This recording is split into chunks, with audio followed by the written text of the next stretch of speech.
पुणे नाशिक राष्ट्रीय महामार्गावर करेघाटामधील दरीत भरधाव वेगाने आलेली इनोव्हा कार कोसळली। या अपघातामध्ये 2 जण जखमी झाले आहेत।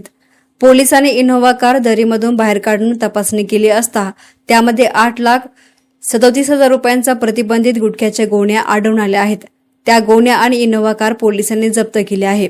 या अपघातामध्ये जखमी झालेल्या दोघांवरही संगमनेर शहरातील खासगी रुग्णालयात उपचार सुरू असून त्यांची प्रकृती चिंताजनक असल्याची माहिती पोलिसांना मिळाली आहे। संगमनेर तालुक्यातील करेघाटातून MH01BB 9149 क्रमांकाची भरधाव वेगाने आलेल्या इनोव्हा कार चालकाचा गाडीवरील ताबा सुटल्यामुळे ती इनोव्हा कार खोल दरीमध्ये कोसळली।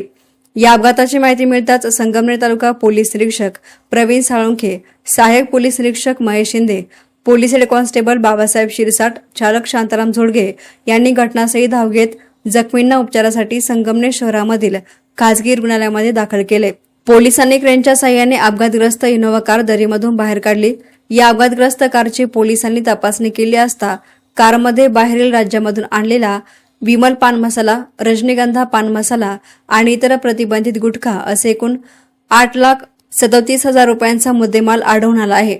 पोलिसांनी संपूर्ण गुटखा जप्त करून अपघातग्रस्त इनोव्हा कार ताब्यात घेऊन तालुका पोलिसांच्या आवारामध्ये जमा केले आहे। या प्रकरणी संगमनेर तालुका पोलिसात गुन्हा दाखल करण्याचं काम सुरू होतं। अपघातामध्ये जखमी झालेल्या दोघांची प्रकृती सुधारल्यानंतर त्यांची चौकशी करण्यात येणार आहे।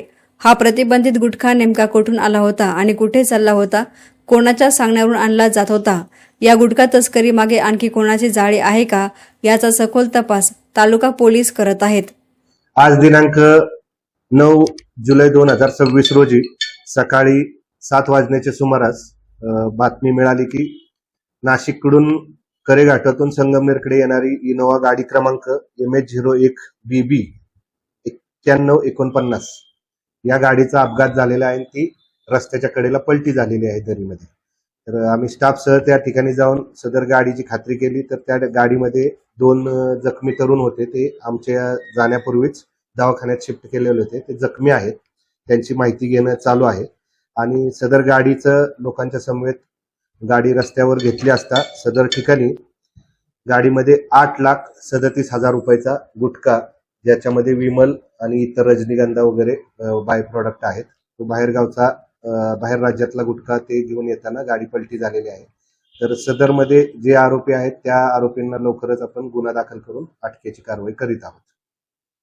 एसनान मीडियासाठी प्रतिनिधी गोरक्ष नेहे, संगमनेर।